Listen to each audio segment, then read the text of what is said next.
Pais inteligentes enriquecem seus filhos.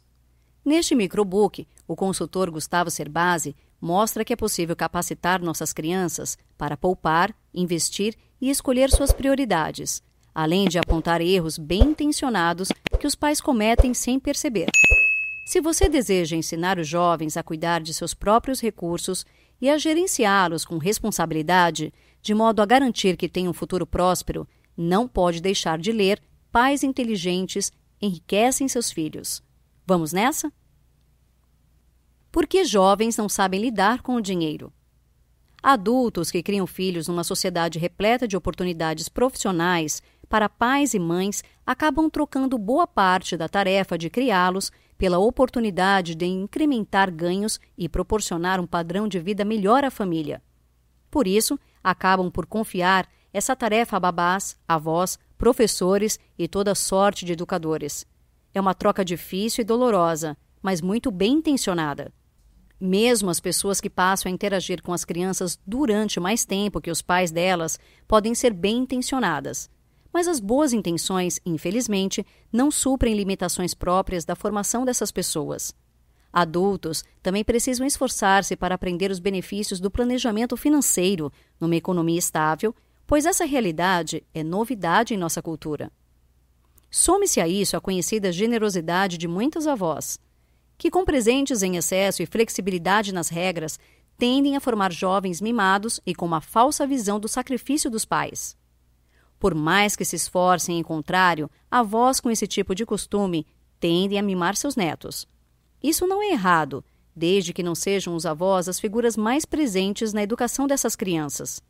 Por isso, na maioria das famílias, podem não ser as pessoas certas para iniciá-las nas finanças.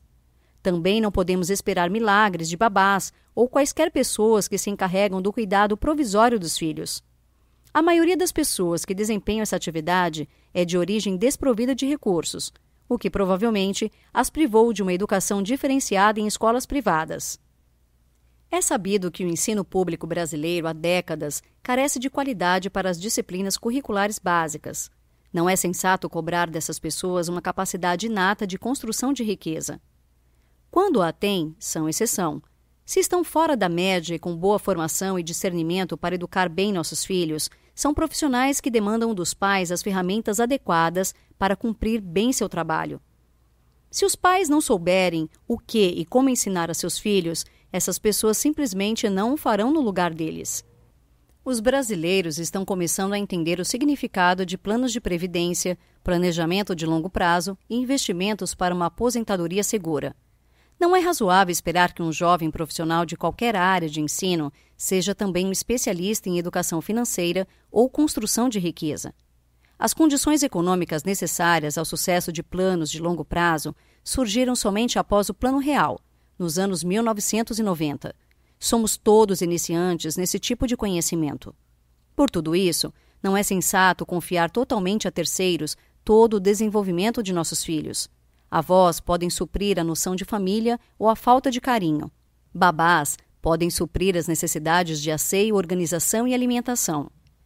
Professores podem ensinar o plano curricular previsto por nosso arcaico modelo educacional e ajudar na socialização de nossos filhos.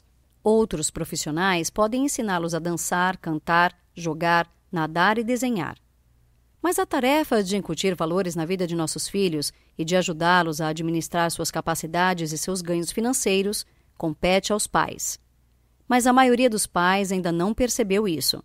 Agem apenas por intuição. Isso faz com que a maioria dos jovens, seus filhos, sinta-se completamente desorientada quanto ao bom uso de mesadas, poupanças e presentes.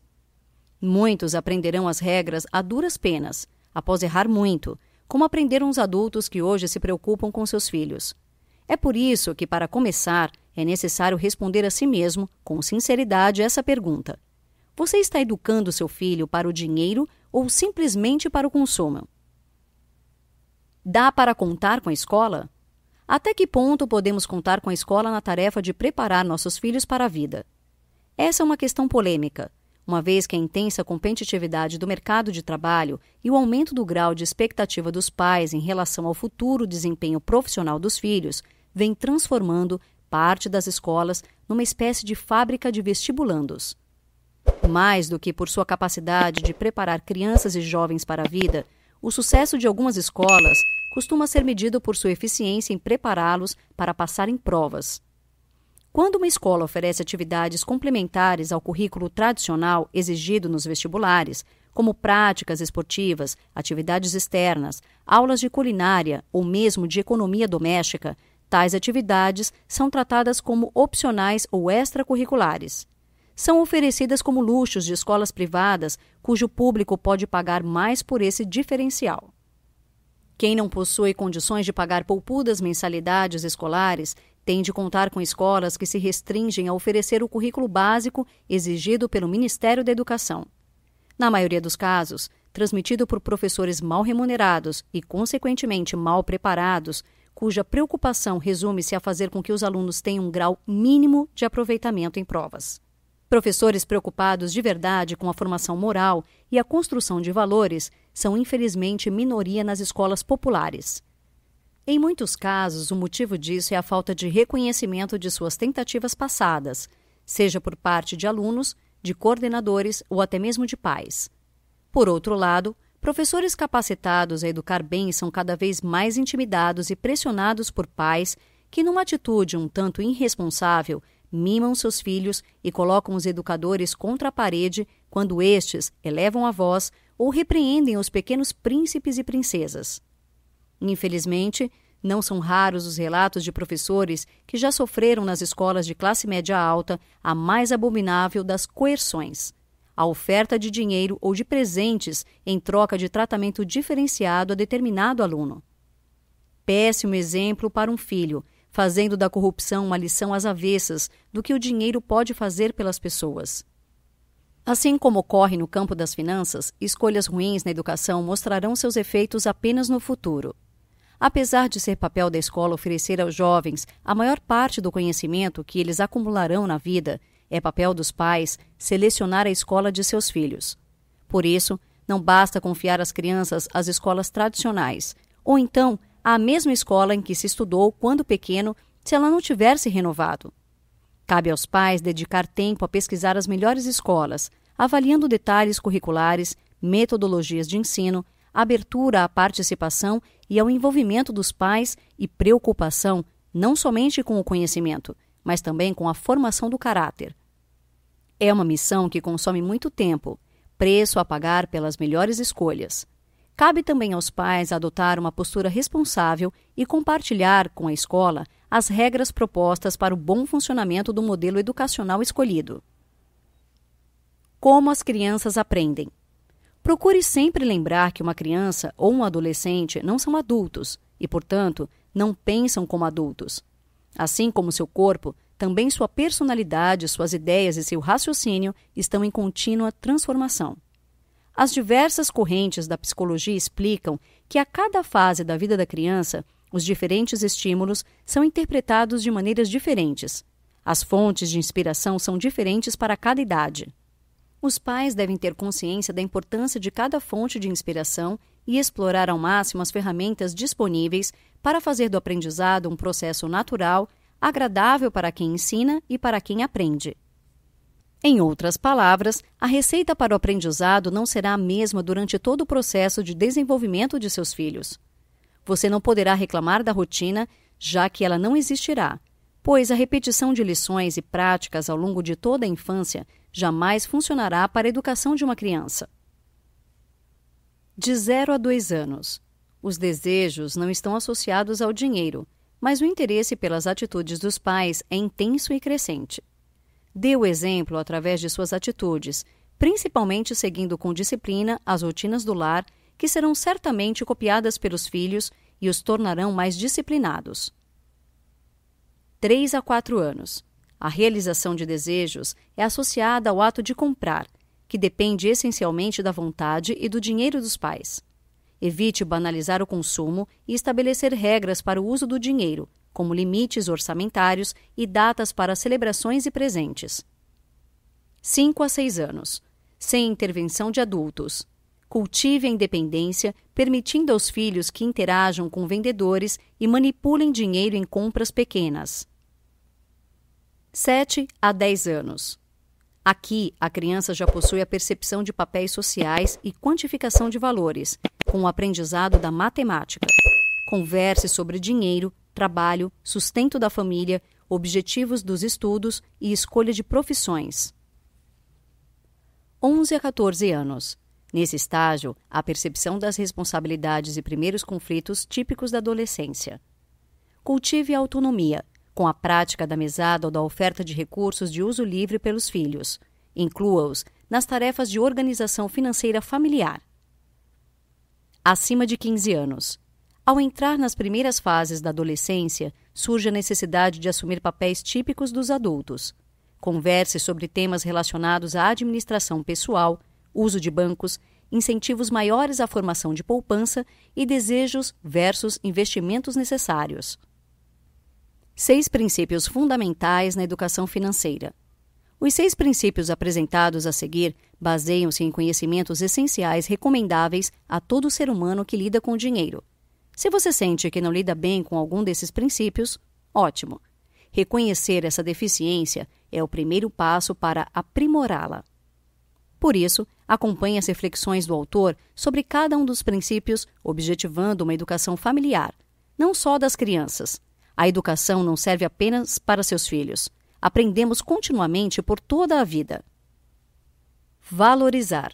Não se esqueça de compartilhar com seus filhos o prazer que você sente em tê-los à sua volta. Não se esqueça de dizer que os ama.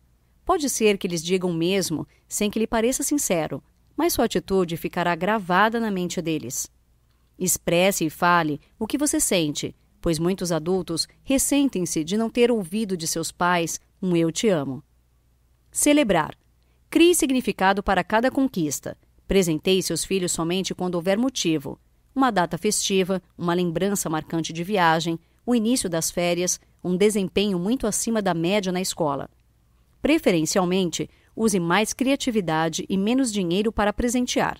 Jamais faça do preço do presente algo mais importante que seu simbolismo. O presente não pode ser mais marcante que a data. Se a criança pedir um brinquedo fora de época, prometa-lhe dar o tão desejado mimo na próxima data festiva, mas somente se o presente for compatível com o orçamento da família. Agora, atenção! Pais de enorme coração e com dificuldade de dizer não. Não façam promessas que não possam cumprir. Crianças jamais esquecem promessas feitas por adultos e magoam-se se elas não são honradas. Ao cumprir sua promessa, não se esqueça de celebrar a conquista e de parabenizar a criança pelo esforço em esperar pacientemente seu sonho se realizar. Com essa atitude, você reforçará a conquista, dando mais valor e significado ao presente. Se for um presente material, é provável até que isso resulte em maior cuidado da criança com seus pertences. Orçar. Controlar as contas é o primeiro passo e exige disciplina. O segundo passo é conhecer os limites. A elaboração de um orçamento, que parece algo complexo à primeira vista para um adulto, será algo natural na vida de uma criança se seus pais a ajudarem a separar verbas para cada objetivo. As primeiras mesadas são para comprar normalmente lanches, doces e figurinhas ou bijuterias.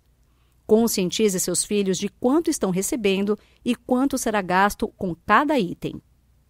Se perceber que a criança tem dificuldade com esse tipo de organização, disponibilize-se para refletir com ela sobre os motivos disso.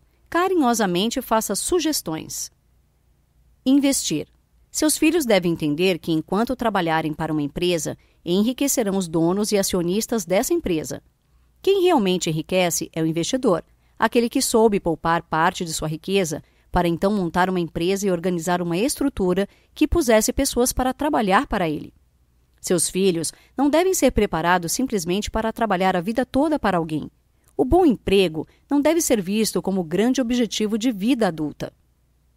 Deve ser visto como uma etapa intermediária, em que um profissional é recompensado por dedicar-se ao enriquecimento dos outros.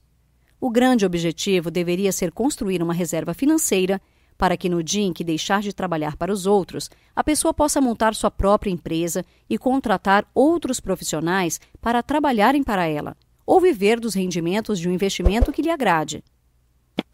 Negociar.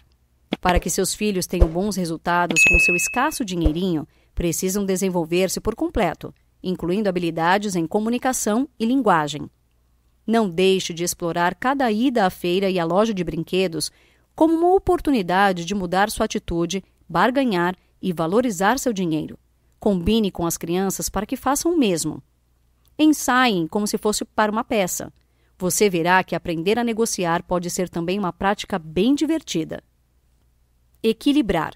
Uma vida financeiramente saudável inclui capacidade de poupar e também de consumir, ambos em equilíbrio. Seu desafio está em criar na família um ambiente de reconhecimento de valores. Obviamente, os sentimentos não podem ser disfarçados, ainda mais com crianças por perto. Por isso, o primeiro passo para viabilizar uma educação financeira saudável para seus filhos é adotar os princípios aqui listados como diretrizes para sua própria vida financeira. No convívio com seus filhos, procure introduzir esses 6 princípios de maneira natural. De tempos em tempos, verifique se você não está esquecendo de reforçar ou enfatizar um ou outro princípio, ou se não está dando atenção demais a apenas um deles. 6 atitudes fundamentais. O aprendizado se faz com conhecimentos, habilidades e atitudes. O autor propõe a seguir 6 atitudes fundamentais que filtrou de suas pesquisas em textos de psicologia e pedagogia. Essas atitudes, se não forem suficientes, serão ao menos úteis para marcar intensamente o período de aprendizado e convivência com os pais na vida de seus filhos. Ao ler as linhas seguintes, faça pausas para reflexões e anotações sobre como aplicar cada atitude nas particularidades da vida de sua família. Ensine todos os dias. Não espere que seus filhos absorvam rapidamente um comportamento saudável em relação às suas finanças, pois esse é um comportamento tipicamente adulto. Adultos financeiramente conscientes têm a real dimensão da renda, de suas limitações e dos problemas gerados pelos erros na administração financeira. Crianças não trabalham e não têm renda, por isso não é natural para elas um comportamento de preocupação com os resultados do trabalho. Ensine com diversão. Esforce-se para fazer do aprendizado financeiro algo prazeroso. Evite sermões a respeito da mesada. Evite também compartilhar exaustivamente com as crianças os problemas financeiros da família. À medida que envelhecemos, temos uma tendência a querer contar histórias do passado aos mais jovens. Prefira as histórias positivas, com referências às boas sacadas e a boas escolhas de algum conhecido. Procure ter histórias desse tipo para contar. Conte também histórias de insucessos, mas priorize aquelas em detrimento destas. No nosso mundo, já existem muitos excessos de referências negativas em relação ao dinheiro. Ensine pelo exemplo. Se você, independentemente de seu grau de riqueza, tem o hábito de presentear amigos e familiares com objetos mais caros do que os que recebe, induzirá seus filhos a fazerem o mesmo com os colegas. Acredite, o número de colegas deles será maior que o de sua infância e adolescência. Se você se presenteia sem motivo, dará a seus filhos o direito de exigir o mesmo para eles. Se vive no vermelho e faz disso uma regra, e não a exceção, terá filhos dependentes de limites de crédito para realizar seus sonhos. Se faz das compras uma atividade de lazer, verá seus filhos crescer extremamente dependentes do consumo. Se é displicente nas negociações, terá filhos tão ou mais perdulários que você. E seus filhos guiarão suas vidas com os mesmos valores com que você guia a sua. Cabe, então, a você buscar equilíbrio em sua vida presente, a fim de oferecer um bom exemplo. Ensine com justiça. Tão importante quanto as normas impostas é o respeito de todos a elas. Regra que vale para um filho vale para todos. Regra que vale para os filhos deve valer para os pais. Senão, não faz sentido. Cuidado com a interpretação de justiça. Não é porque os filhos devem deitar-se às 8 horas da noite que os pais precisam fazer o mesmo. Uma regra justa é que todos tenham hora para dormir, assim como é justo que todos tenham algum tempo para o lazer, deixando claros os fundamentos e necessidades desse horário para cada um. Ensine com humildade. Esteja preparado não somente para falar, mas também para ouvir atentamente, sem julgamentos. Se seus filhos disserem que aprenderam a fazer contas na escola, não deixe de demonstrar interesse.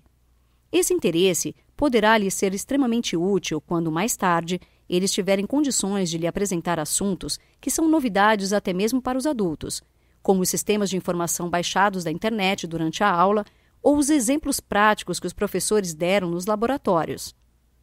Ensine com carinho.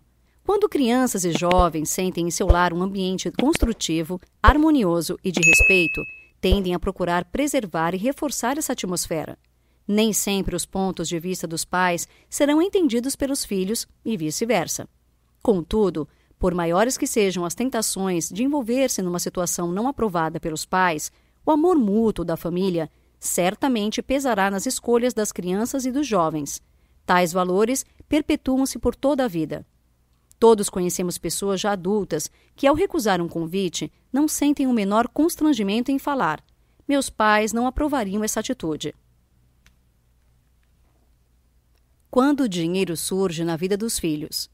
Os pais não devem esperar que seus filhos cheguem a determinada idade para iniciar sua educação financeira.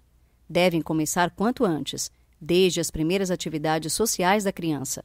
É de pequenino que se torce o pepino, diz o ditado.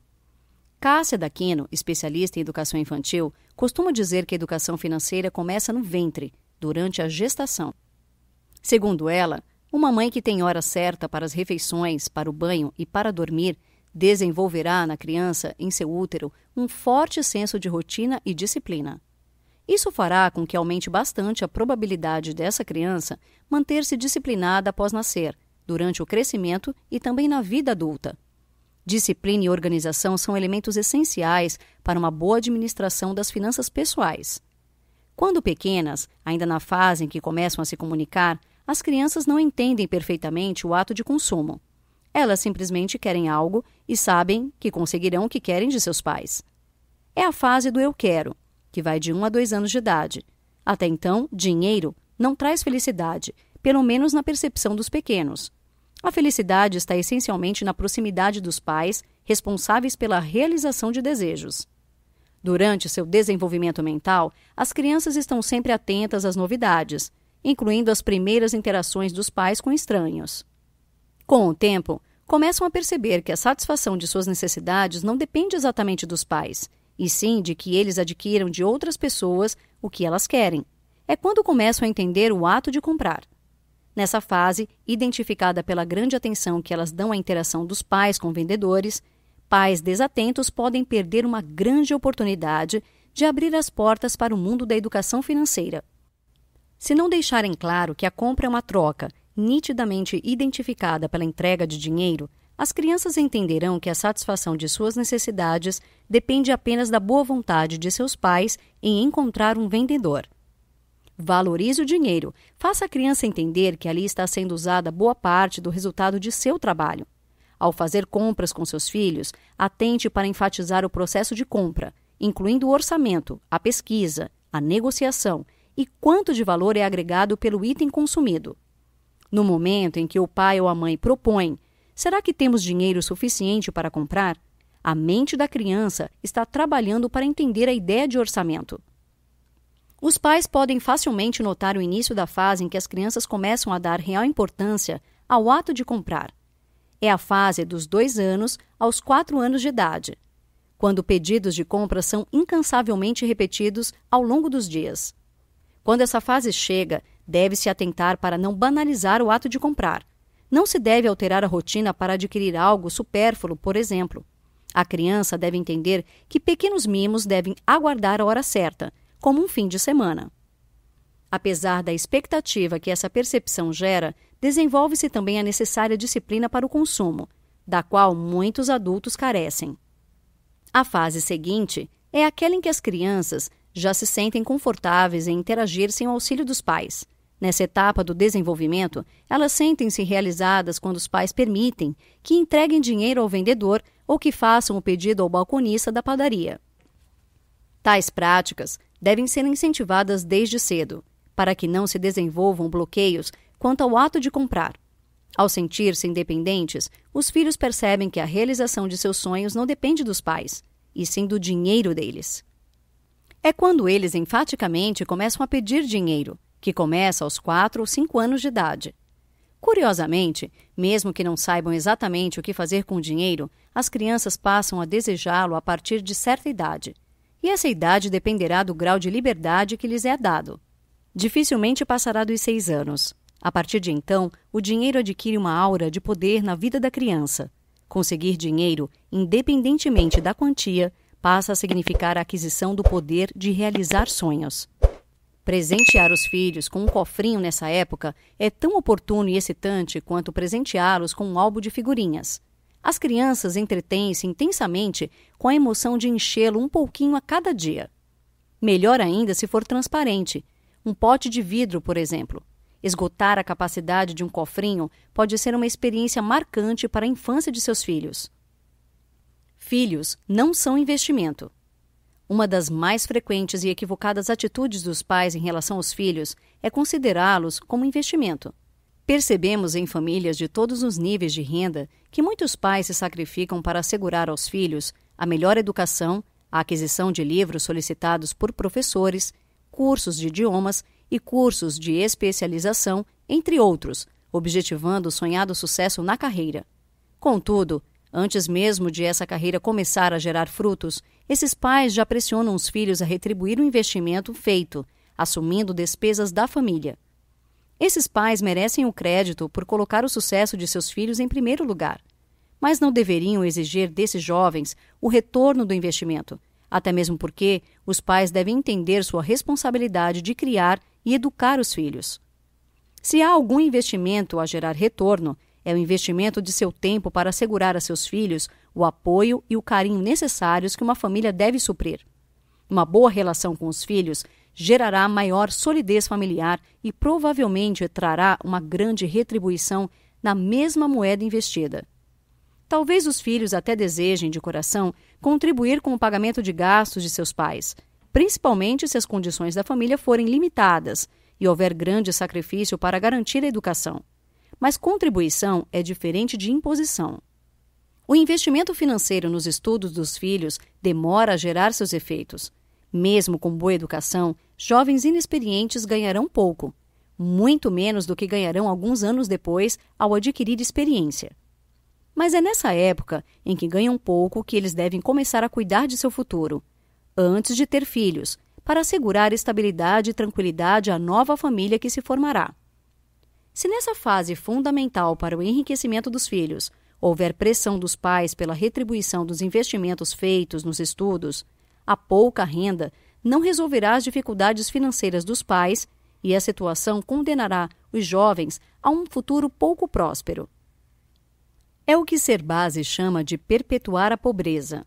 Pais que não constroem riqueza e dependem de seus filhos para se manter, trazem a eles dificuldades financeiras e a pouca herança deixada serve apenas para cobrir dívidas. Por não cuidarmos adequadamente de nosso futuro pessoal, conduzimos nossos filhos a um futuro de dificuldades. Pais que penam para garantir os estudos dos filhos talvez tenham errado no passado ao não se precaverem para essa necessidade. Não devem cobrar os filhos por seus erros, mas sim começar a agir o quanto antes para construir riqueza. Riqueza da família. Famílias que sabem construir riqueza e lidar bem com ela normalmente abandonam, com o tempo, o foco no patrimônio ou na riqueza em si. Talvez, até conquistar um nível de independência financeira, você precise olhar todos os dias para a foto da casa de seus sonhos grudada no espelho da penteadeira. Muitos acreditam em artifícios desse tipo.